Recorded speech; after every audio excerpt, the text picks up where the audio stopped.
Hi guys, this is my Liftmaster, I think 1265 chain garage door opener.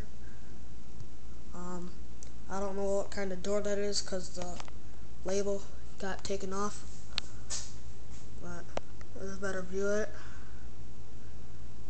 I'm going to do an opening because that's all I'm basically allowed to do.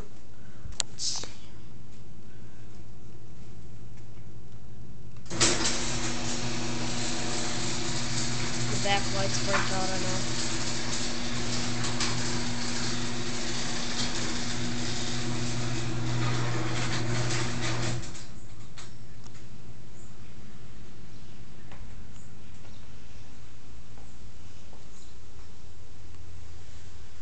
Light cover's a little messed up.